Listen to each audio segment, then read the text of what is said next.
أعوذ بالله من الشيطان الرجيم بسم الله الرحمن الرحيم السلام عليكم ورحمة الله وبركاته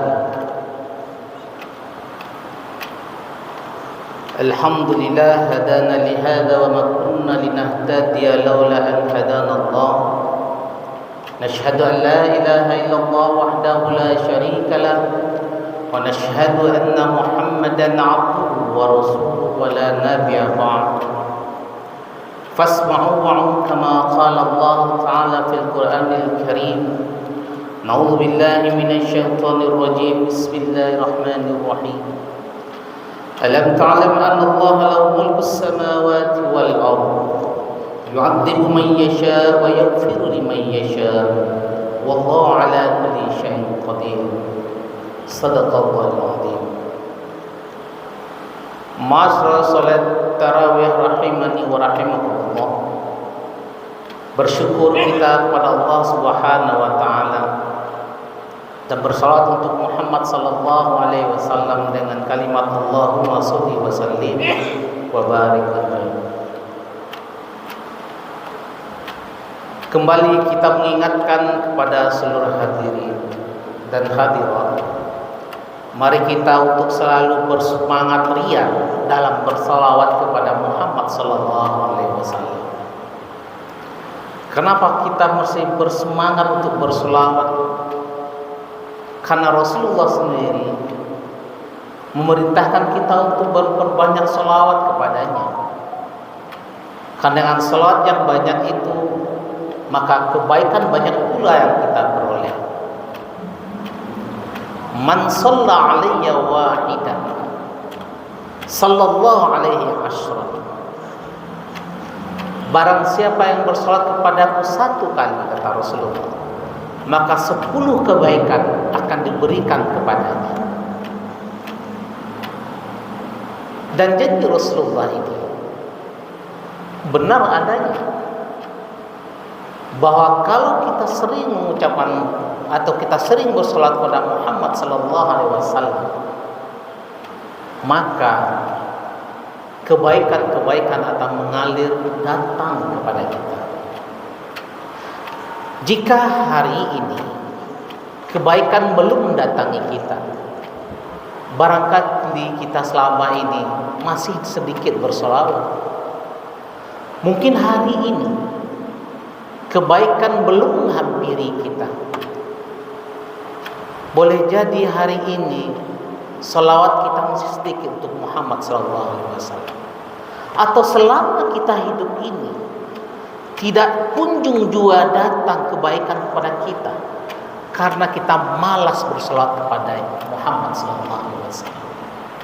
Oleh karena itu, rajinlah kita untuk bersalawat.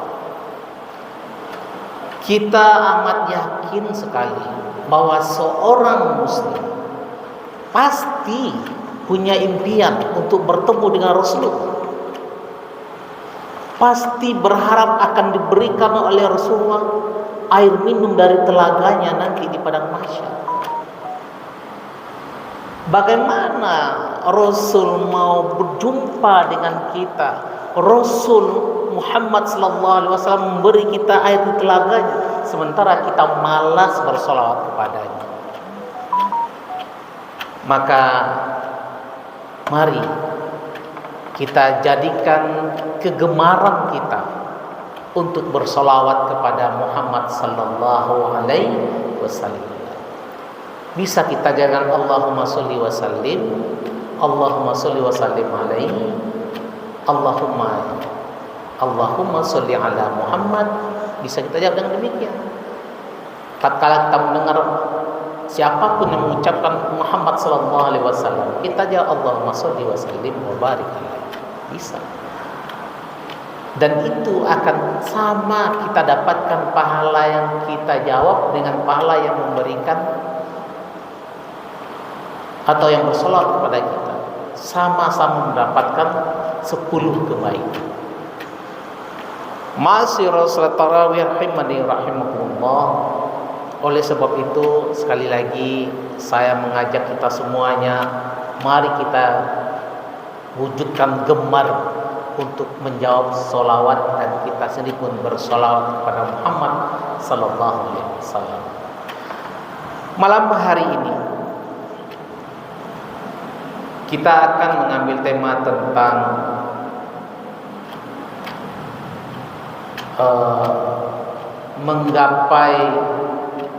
mendekati sang penguasa semesta. Tema kita ada tentang mendekati sang penguasa semesta. Al-Maidah ayat 40 yang saya bacakan tadi, yang artinya adalah, tidak kamu tahu bahwa Allah lah yang pemilik langit dan bumi, yu'adzibu may yasha, Allah yang mengadab siapa yang mau diazab, wa yaghfiru liman yasha, dan Allah pula lah yang akan mengampuni siapa yang mau diampuni oleh Allah. Wallahu ala kulli syai'in qadir. Allah yang maha segalanya. Jemaah tarawih yang berbahagia, sebagai seorang mukmin sejati, kita sangat tahu sekali bahwa kita ini diciptakan oleh Allah, bahwa lapangan tempat beraktivitas kita pun diciptakan oleh Allah. Kemudian bumi yang kita injak ini dibuat dan diciptakan oleh Allah, dan seisi yang ada di bumi, di atas bumi maupun dalam perut bumi itu adalah milik Allah, dan langit serta semesta yang ada adalah milik Allah. Kita mengakui itu. Kita mengakui itu. Apa bentuk pengakuan kita? Kita menjadi seorang muslim, kita menjadi orang Islam, kita pun bersyahadat karena itu. Kita ucapkan asyhadu alla ilaha illallah, bahwa saya bersaksi tiada ilah selain Allah, wa asyhadu anna Muhammadan abduhu wa rasuluh, Muhammad itu adalah nabi rasulnya yang membawa kabar gembira kepada kita dengan seisinya. Supaya apa? Supaya kita tidak menjadi bagian dari yu'adzibu may yasha, supaya kita tidak menjadi yang diazab oleh Allah. Tapi siapa? Kita yang akan mendapatkan yaghfiru liman yasha, mendapat ampunan dari Allah akibat perbuatan kita di atas dunia, di tempat yang kita injak-injak ini, di tempat milik Allah ini. Diberi aturan oleh Allah supaya kita bisa beraktivitas, melakukan apa saja di atas dunia ini sembari kita mendekatkan diri kita kepada Allah Subhanahu wa taala. Oleh karena itu jamaah tarawih yang berbahagia, setidaknya ada dua hal yang bisa kita lakukan agar kita bisa menggapai dengan sang semesta, sang pemilik semesta tersebut. Dengan dua hal ini setidaknya kita bisa merangkulnya. Dengan dua hal ini setidaknya kita bisa mendekatinya. Ketika Allah kita dekatkan, ketika Allah kita mendekati Allah, maka Allah akan kencang mendekati kita. Apa saja kira-kira yang bisa kita lakukan untuk mendapatkan kedekatan dengan sang pemilik semesta ini? Maka yang perlu kita lakukan pertama adalah iqamatus shalah, tegakkan salat. Betul, kita sudah menegakkan salat, kita tegakkan salat fardu 5 kali dalam sehari, kita tambah dengan sunnah qobliyah dan ba'diyah. Barangkali kita tambah juga dengan salat sunnah mutlak, ataupun kita tambah dengan sholat sunnah duha, kemudian kita pun tahajud. Kita lakukan itu, karena sesungguhnya sholat itulah yang menjadi perantara kita berjumpa dengan sang pemilik semesta ini. Namun ada juga sebagian dari kita Walaupun kita tahu itu sebagai jembatan untuk berjumpa dengan sang pemilik semesta ini, kadang kita lupa dengan tuntunan-tuntunan yang telah diberikan oleh Rasulullah, bagaimana kita menegakkan sholat ini dengan baik, sehingga perjumpaan kita atau kita ingin mendekati sang semesta pun akan menjadi nikmat. Apa saja yang sering kita lupa itu? Karena sholat ini diawali dengan wudu, kita mesti memperhatikan berwudu kita. Karena wudu ini adalah proses dalam mensucikan jasad kita. Karena kita mau bertemu dengan sang kekasih kita, Allah Subhanahu wa Ta'ala, sang Khalik kita yang menciptakan kita. Maka berusahalah kita untuk berwudu yang benar. Dimulai dengan mencuci tangan, membasuh tangan kita, betul-betul kita basuh. Sela-sela jari kita jangan sampai lupa kita cuci. Ramadan, bagaimana dengan berkumur-kumur? Berkumur-kumurlah. Berkumur-kumurlah. Boleh sampai 3 kali berkumur-kumur, tapi jangan diminum airnya. Basuh hidung itu. Maka Rasulullah mengatakan ketika kita mau masuk hidung itu hirup dengan keras. Supaya apa? Membersihkan kotoran-kotoran yang ada di lubang hidung kita ini. Salah satu penelitian dokter, kalau kita rutin menghirup air tersebut, yang kemudian kita merasakan lumayan sakit di atas kepala kita ini, itu justru paling bagus untuk mencegah kita dari penyakit stroke. Kenapa? Karena kalau saat kita menghirup itu terasa agak sakit sini, itu ada proses pemecahan darah-darah yang membeku di sekitar aliran otak kita. Nah, oleh karena itu kita coba untuk mempraktekkan demikian. Karena Rasulullah menyuruh kita hirup air itu. Jangan kalau gitu-gitu kadang kan bau asam masuk saya tuh. Lah tuh. Lantas ketika kita berwudu, perhatikan saat kita mencuci wajah kita ini. Jangan sampai tidak kena bagian dekat telinga kita ini nih, antara jambak dengan anak daun telinga. Karena ini ada masuk bagian dari wajah. Banyak asal orangnya berwudu asalnya udah penting basah wajah depan lupa ini. Sementara kita mau berjumpa dengan sang pencipta kita melalui sholat tersebut. Lanjut seterusnya, cuci tangan atau kita cuci kepala sampai telinga, bersihkan. Mencuci tangan, basuh tangan sampai ke siku-siku. Sama halnya dengan kaki, sampai di atas mata kaki. Digosok kalau perlu. Kita bukan membasuh tapi dicuci. Kenapa kita lakukan demikian? Untuk membersihkan diri fisik kita ini sebelum kita sholat. Karena ingat, kita mau berjumpa dengan sang pemilik semesta alam ini. Mulai yang wajibnya saja dari subuh sampai isya, kita menyambung hubungan dengan sang pencipta tersebut. Supaya apa? Liyaghfir lakum dzunubakum.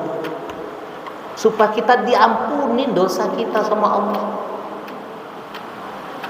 Siapa sih tidak berdosa? Kita ini sengaja maupun tidak sengaja. Karena Rasulullah pun telah mengingatkan.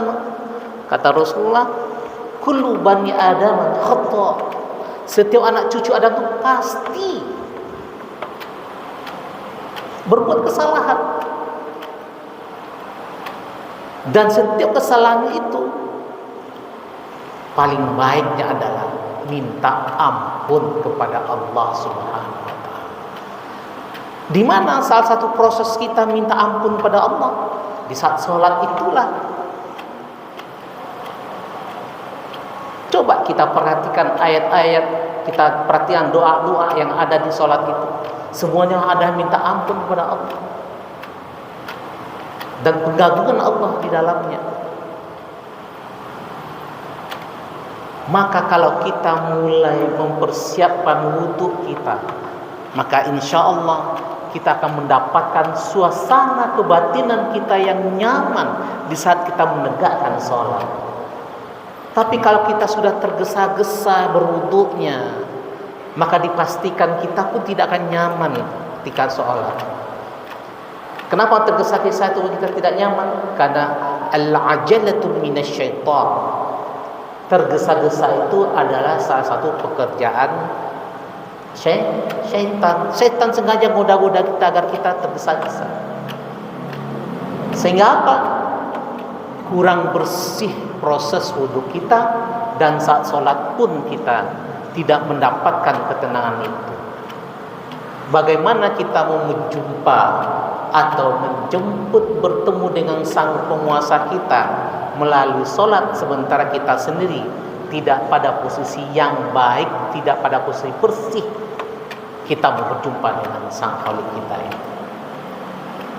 Maka berusahalah kita untuk memaksimalkan semua sholat yang disediakan oleh Allah. Karena fasilitas sholat ini yang diberikan kepada kita, kita maksimalkan. Mulai yang dari fardu sampai yang sunnah-sunnahnya. Ummu Habibah, salah seorang istri Rasul, mengatakan bahwa barang siapa yang tidak meninggalkan 12 rakaat dalam sehari semalam, maka dia akan dibangunkan rumah di surga Allah. Itulah yang 12 rakaat sunnah dan qobliyah tersebut. Kita hitung misalkan sebelum subuh ada 2 rakaat, sebelum zuhur ada 4 rakaat, sesudah zuhur ada 2 rakaat. Ada berapa itu? Kemudian lepas maghrib qobliyah 2 rakaat, dan lepas isya 2 rakaat. 12 semua. Ustaz, solat lo kami sebelum sholat asar baru Ustaz kuliah. Boleh, tapi bukan qobliyah namanya. Itu nama sholat sunat mutlak. Jadi kalau selama Bapak Ibu ada sebelum sholat asar sholat, sengaja aku sholat, kalau yang mau pakai baca doa itu juga aku sholat sebelum sholat asar, itu nama sholat mutlak, bukan sholat qobliyah asar. Nama sholat sunnah mutlak. Jadi niatnya ya, kalau sholat mutlak niat, bukan niat sholat qobliyah asar. Karena tidak ada qobliyah yang 12 itu di asar. Yang ada di subuh, dua kali zuhur sunnah qobliyah ba'diyah, kemudian lepas maghrib dan lepas isya. Jadi kalau maupun sholat asar, nama sholatnya sholat sunnah mutlak. Nah, maksimalkan sholat-sholat itu sebagai proses kita untuk mendekatkan diri kita kepada sang pemilik semesta ini. Kalau kita lakukan itu dengan baik dan benar, dengan penuh mendekatkan diri, dengan penuh kekhusyuan hati, dengan penuh ketenangan jiwa sholat kita, insya Allah apapun yang kita hadapi persoalan di atas dunia ini, maka hati kita sudah lekat ke yang Maha Kuasa, maka kita mudah tempat bergantung kita, mudah tempat mengadu kita hanya kepada Allah Subhanahu wa taala. Kita tidak butuh pejabat untuk menjadi bergantung kita. Kita tidak butuh orang yang lebih daripada kita untuk kita menyandar. Kita tidak butuh orang berpangkat tinggi untuk kita bisa berlindung. Kenapa? Karena kita sudah dengan bagus sholat kita, maka muncul di dalam hati kita ini yang paling dekat hanya Allah Subhanahu wa taala. Oleh karena itu, fasilitas sholat ini kita maksimalkan sebaik mungkin untuk menggantungkan diri kita berjumpa dengan sang pemilik semesta ini. Kemudian yang kedua, setelah kita membangun silaturahim yang kedua, kita bangun silaturahim. Yang pertama silah kepada Allah, yang kedua silaturahim kita bangun sesama kita. Bagaimana hubungan kita dengan kita sebagai komunitas masyarakat. Maka semakin baik silaturahim yang kita bangun, maka semakin baik pula kedekatan kita kepada Allah, karena kita meyakini bahwa salah satu yang membuat kita menjadi nyaman dalam kehidupan di atas dunia ini karena kita mampu membangun silaturahim. Tidak heran Rasulullah mengingatkan kepada kita, man ayyubu satolahu fi rizqihi wa yansalahu fi atharihi falyasil rahimah. Barang siapa yang ingin dipermudah urusannya dan dilancarkan rezekinya, bangun silaturahim. Betapa indah hidup kita dan nyaman sekali ketika memang kedekatan hati kepada Allah kita, maka Allah pun akan membukakan pintunya kepada kita melalui silaturahim tadi. Kenapa? Karena itulah proses kita. Proses kita untuk mendekat kepada Allah itu menjadikan kita mudah dalam bersilaturahim. Sehingga ketika kita mau bersilaturahim, kita pun dipermudahkan oleh Allah melalui silaturahim itu. Urusan kita diperlancar. Bukankah orang yang dekat kepada Allah itu disebut dengan orang yang bertakwa? Maka Allah mengingatkan, mayyattaqillaha yaj'al lahu makhraja. Orang-orang yang bertakwa, orang-orang yang dekat kepada Allah itu akan dicarikan selalu jalan-jalan keluar min haitsu la yahtasib. Yang kadang-kala dia tidak tahu datang dari mana muncul pertolongan Allah itu. Kenapa? Tanpa kita sadari. Di saat silaturahim kita bangun tersebut, kemudian kita datang kesusahan kita tanpa kita meminta bantu, tahu-tahu datang saja orang-orang yang membantu kita. Itulah sayangnya Allah kepada orang-orang yang mendekatkan dirinya kepada Allah Subhanahu wa taala. Oleh karena itu silaturahim ini jangan pernah dirusak. Kalau perlu dijaga dan diuntai terus silaturahim ke banyak orang. Rasulullah mengingatkan kepada kita, la yadkhulul jannah khati'ar rahim. Tidak masuk surga orang-orang yang memutus silaturahim. Nah, oleh karena itu jamaah tarawih berbahagia, mari terus jalin silaturahim kita pererat silaturahim kita, dan kita berusaha sebanyak mungkin orang-orang yang ada sekitar kita dapat bersilaturahim dengan kita. Dengan berbagai bentuk, dengan berbagai macam pola dari silaturahim yang ada di sekitar lingkungan kita. Karena sesungguhnya kalau kita menjaga silaturahim itu, kehidupan kita dunia pun akan kita rasakan ketenangan. Kenapa? Karena kita banyak saudara. Laisa min kulli batni ummahatikum akhun. Tidak semua yang dilahirkan dalam rahim ibumu itu ada saudara.